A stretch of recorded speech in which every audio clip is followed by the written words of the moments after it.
রাত পোহালেই ঈদ, শেষ সময়ে তাই পরিবার নিয়ে বাড়ি ফেরার এই চেষ্টা যাদের, তাদের মুখে হাসি, কারণ ঈদ কাটবে প্রিয়জনদের সাথে।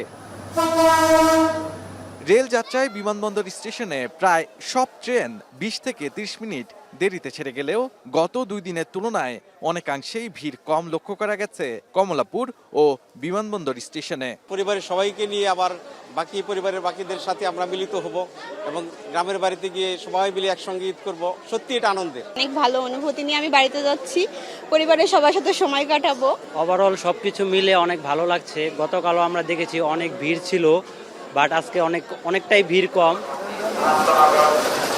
কালোবাজারে টিকিট বিক্রি বন্ধে সকাল থেকেই অভিযান চালায় রেল সচিব। বিনা টিকিটে ভ্রমণ না করতে পেরে ফিরে গেছে অনেকেই। তবে শেষ সময়ে হলেও অনলাইনে টিকিট পেয়ে খুশি যাত্রীরা। লাস্টের দিনে টিকিট পেয়েছি এবং এখানে এসে আমার কাছে ভালো লাগছে, খুব বেশি ভিড় মনে হচ্ছে না। গেটে টিকিট চেকিং করে সবাইকে ঢোকাচ্ছে। এখন যদি সুষ্ঠুভাবে ট্রেনে উঠতে পারি তাহলে রেল ব্যবস্থাকে অবশ্যই ধন্যবাদ দিতে হবে, আর যদি না উঠতে পারি তাহলে তো পুরো আনন্দটাই মাটি।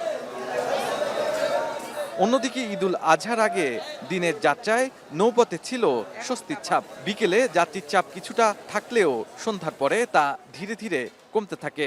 দাঁড়ানোর মতন জায়গাও ছিল না, এই জন্য আমি কালকে যাইনি, আজকে আইছিলাম যাওয়ার জন্য।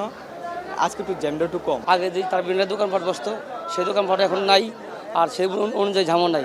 নিম্ন ভাড়া যা ছিল এখন 400 টাকা ভাড়া ছিল, হাকিমউদ্দিন টাকা এখনো 400 টাকা ভাড়া আছে। যাত্রী ভাড়া কিংবা লঞ্চ পরিষেবা নিয়ে ভোগান্তির কোনো অভিযোগ না থাকলেও হঠাৎ বৃষ্টি কিছুটা বিপদে ফেলেছে যাত্রীদের। তবে লঞ্চ নির্দিষ্ট সময় ছেড়ে না যাওয়া নিয়ে অভিযোগ করেন কোনো যাত্রী। লঞ্চ তো ছাড়ে না, বরফ করিয়া বরিয়া হইয়া বইয়া রয়েছে। লঞ্চে তো অন্যান্য বছর আসলে লঞ্চ ছেড়ে এবারে লঞ্চ বইরা রয়েছে, এখনো লঞ্চ ছাড়তেছে না, অনেকক্ষণ ধরে আগে আসছি। এই যাত্রা আর কয়েক ঘন্টার, সবার প্রত্যাশা ঈদ হবে নিরাপদ।